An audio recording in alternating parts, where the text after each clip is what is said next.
بسم اللہ الرحمن الرحیم. ڈیئر اسٹوڈنٹ، آج ہم بات کریں گے بایولوجیکل میتھڈ یعنی حیاتیاتی طریقہ کار کے بارے میں. بایولوجیکل میتھڈ وہ سائنسی طریقہ ہے جو بایولوجسٹ کسی بھی حیاتیاتی مسئلے کو حل کرنے کے لیے اختیار کرتا ہے. اس کو ہم کچھ اس طرح ڈیفائن کریں گے: the scientific method through which biological problem are solved is called biological method.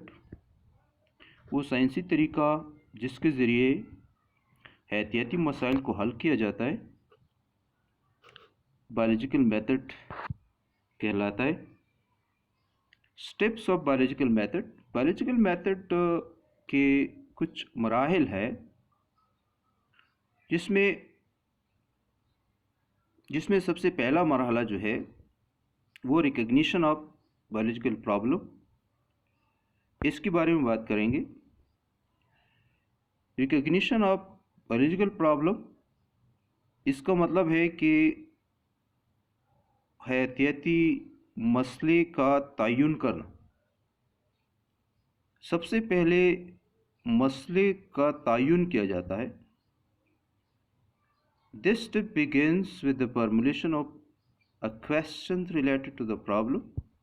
اس مرحلے میں کچھ سوالات پوچھی جاتے ہیں جو کہ مسئلے سے متعلق ہو. اس سلسلے میں ایک مثال میں دیتا ہوں: مریض اور ڈاکٹر. مریض کو چونکہ پرابلم ہوتا ہے، ایک مسئلہ درپیش ہوتا ہے، تو اس کے حل کے لیے وہ ڈاکٹر کے پاس جاتا ہے. ڈاکٹر بایولوجیکل طریقے سے اس کے مسئلے کو حل کرتا ہے. تو جب وہ ڈاکٹر کے پاس جاتا ہے تو ڈاکٹر اس سے سب سے پہلے کچھ کویشچن کرتے ہیں کہ آپ کو کیا پرابلم ہے، کیا مسئلہ ہے. اس طرح کی کویشچن کرتے ہیں. یہ اس لیے کرتے ہیں کہ وہ جو پرابلم ہے اس کو معلوم کرے.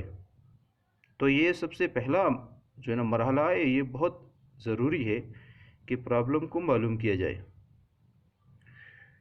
دوسرا مرحلہ آبزرویشن ہے. اب پرابلم کو حل کرنا ہے، تو حل کرنے کے لیے جو مرحلہ ہے وہ آبزرویشن، مشاہدات. Observation help to find the solution of the problem. Observation مسئلے کا حل ڈھونڈنے میں مدد کرتے ہیں. Observation بہت ضروری ہے. Observation جو ہے وہ حواس خمسہ کے ذریعے کیے جاتے ہیں. جو 5 حواس انسان میں ہوتے ہیں، اللہ تعالیٰ نے انسان کو عطا کی. اس میں ویژن ہے، نظر، hearing, smell, test and touch. یہ وہ خاصیتیں حواس ہیں جس کے ذریعے بہت ساری انفارمیشن حاصل ہوتے ہیں، اور یہی انفارمیشن جو ہے یہ آبزرویشن کہلاتے ہیں. آبزرویشن 2 طرح کے ہوتے ہیں. ایک ہوتے کوانٹیٹیو یعنی مقداری، اور دوسرے ہوتے کوالیٹیٹیو یعنی معیاری. مقداری آبزرویشن یا کوانٹیٹیو آبزرویشن وہ ہوتے ہیں جس کو ہم ناپ سکتے ہیں، جن کا ڈیٹا جو ہے وہ مقداروں میں، نمبرز میں آ جاتے ہیں. ہم اس کو ریکارڈ کر سکتے ہیں نمبرز میں. معیاری ہوتے ہیں جو کہ جن کے ریزلٹس جو ہے وہ نمبرز میں نہیں ہوتے. مثلا کس چیز کی کلر کو دیکھنا،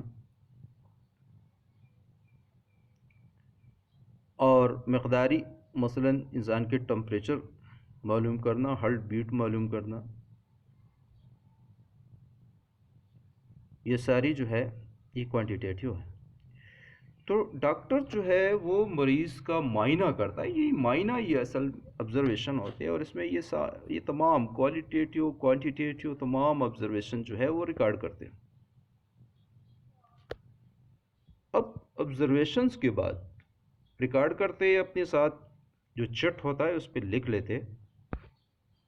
اگلا جو سٹیپ ہے وہ ہے ہائپوتھیسس. ہائپوتھیسس کو کہتے ہیں مفروضہ، اردو میں کہتے ہیں مفروضہ. مفروضہ یہ possible solution to a problem. یہ ممکنہ حل ہوتا ہے کسی بھی مسئلے کا. ممکنہ حل، حتمی حل نہیں ہوتا، ممکنہ حل ہو سکتا ہے. ہائپوتھیسس جو ہے یہ ٹھیک بھی ہو سکتا ہے، غلط بھی ہو سکتا ہے، لیکن ایک ہائپوتھیسس کی ٹھیک ہونے کے چانسز زیادہ جو ہے نا اس وقت ہوتے ہیں جب ہم آبزرویشن کی بنیاد پر کرتے ہیں. اگر کوئی آبزرویشن نہیں کرتا اور ہائپوتھیسس جو ہے ڈیولپ کرتا ہے تو یہ اکثر غلط ہوتا ہے. اب ڈاکٹر جب مریض کا معائنہ کرتا ہے تو وہ ذہن میں، یعنی معائنے کے بعد ذہن میں ایک خیال آتا ہے کہ ہو سکتا ہے کہ اس بندے کو یہ بیماری ہو. یہ خیال اصل میں ہائپوتھیسس ہے. ایک اچھے hypothesis, a good hypothesis has the following characteristics. ایک اچھے ہائپوتھیسس کی کچھ خصوصیات ہوتی ہیں. مثلا it is based on observation. اس کی بنیاد observation پر ہوتی ہے.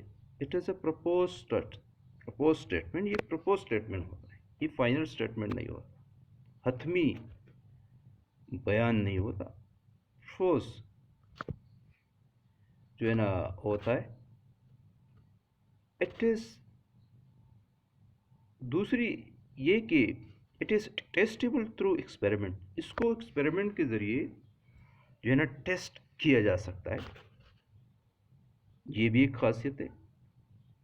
It can be disprove through experiment, اور اس کو ایکسپیریمنٹ کے ذریعے غلط بھی ثابت کیا جا سکتا ہے. اگر یہ تمام خصوصیات کسی مفروضی، کسی ہائپوتھیسس میں ہو تو it will be called a good hypothesis. اب ہائپوتھیسس کی بات ہے ڈیڈکشن. ڈیڈکشن اس کو قیاس بھی کہتے ہیں. ڈیڈکشن ہائپوتھیسس کی بنیاد پر جو ہے نا پیش کیا جاتا ہے. The logical conclusion drawn from a hypothesis is called deduction. کسی بھی مفروضے سے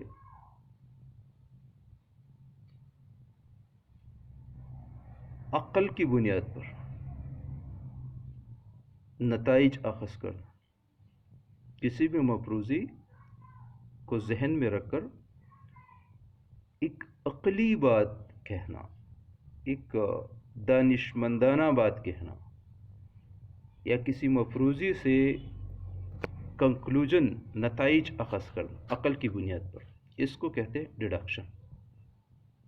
ڈیڈکشن دو الفاظ اس کے اندر، ایک سے شروع ہوتا ہے دوسری بھی ختم، ایف اور دین. اگر اور پھر،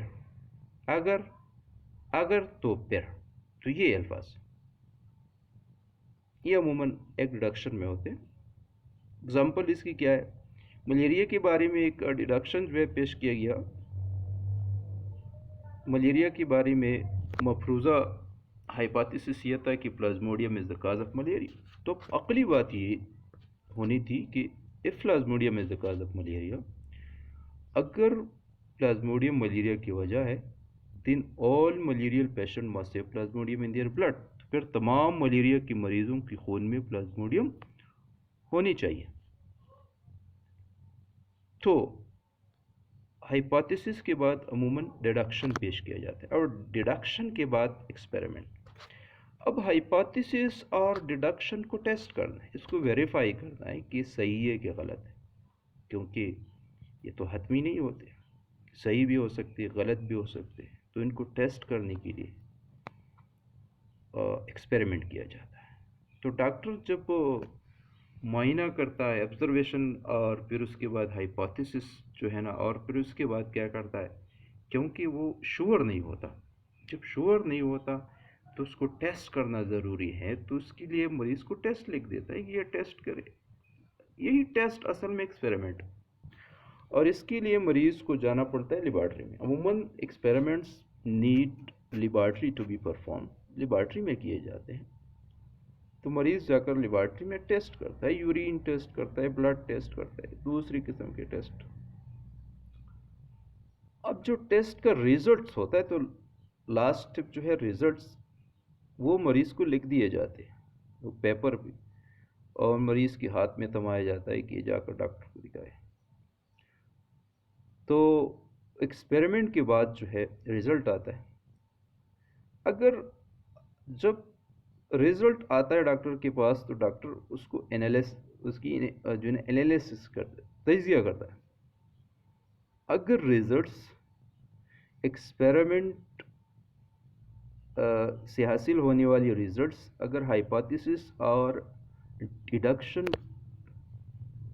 سے متعلق ہو، یعنی اس کی طرف ہو، اس میں بھی یہی جو ہائپوتھیسس ہوتا ہے اس کی حق میں ہو، تو یہی ہائپوتھیسس اور ڈیڈکشن کو ایکسیپٹ کیا جاتا ہے. اگر اس کے حق میں نہ،